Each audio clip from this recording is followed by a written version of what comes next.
I have a daughter which is 16, Celeste is 16, and she was doing her homework on history of art, and she's clear with me. She said, I don't want to become an architect, but however, she was curious enough to ask me a question on which might be really a good starting point to explain the architecture. She said, why in the Greek temples there is always an even number of columns? So I explained to her that if you have an even number of columns, you will always have a space in the middle. So you can place an entrance. And this is why we call it a symmetry, because we dispose the same elements on the right and on the left, and we have a central. And in all the older civilizations, the center is always an emptiness or a void, not a plane. But there are few exceptions, and exceptions normally give us the truth. So I will show you an exception. It's a Paestum temple, Basilica in Paestum, which have 9 columns. So Basilica in Paestum, it's a drawing, simple drawing, so you can see it has 9 columns because it has 2 entrances.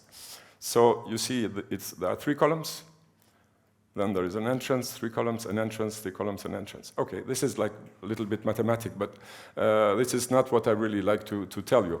It's that really the void is always something very important. So this is a simple way on seeing things, but there is another meaning behind.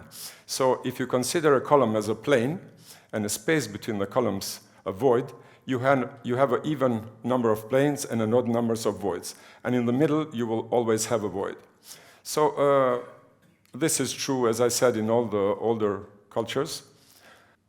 So what is the void that is so important? The void is a space. It's the emptiness which makes the inside and outside of which we can find inside and outside of every building. So let's imagine a building like a bottle and start to fill it with the water. The water that you can fill in the bottle is a space, a void, an emptiness. The bottle itself is a plane. It's the materiality of architecture, the construction, the walls, the bricks, the stone, concrete, you name it, whatever. Everything you need to enclose and make the emptiness inside. Of course, architecture is both the bottle and the water, the plane and emptiness. But it's the emptiness or the water in this moment that really counts. You need planes to define, to construct, to frame the void, but it's the void that really matters.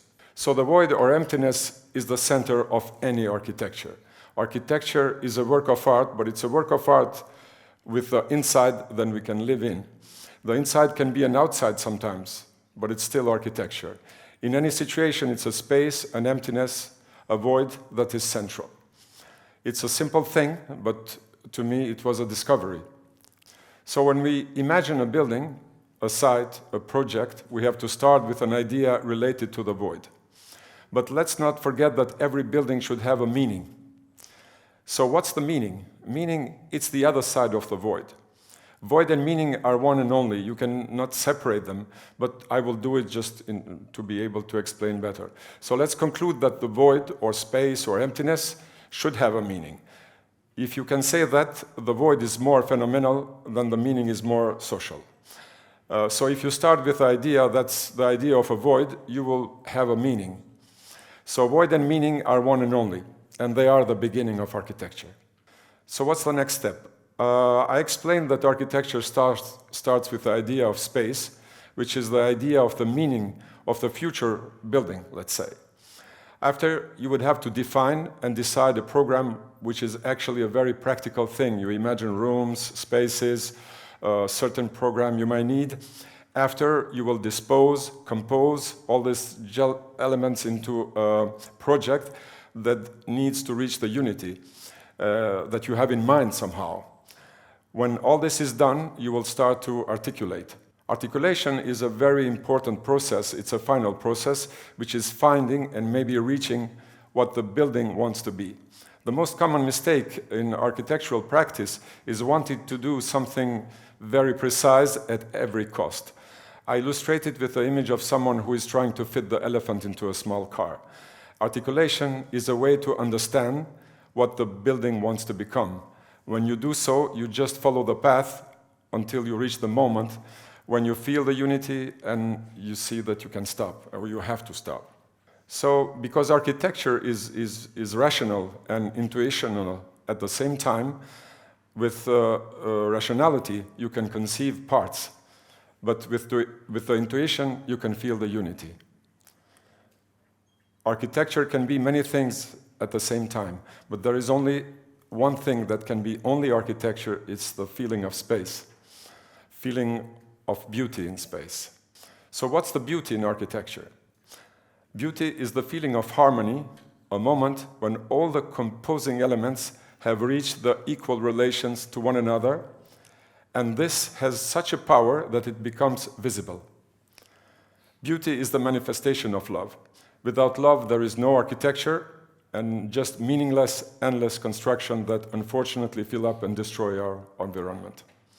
Thank you.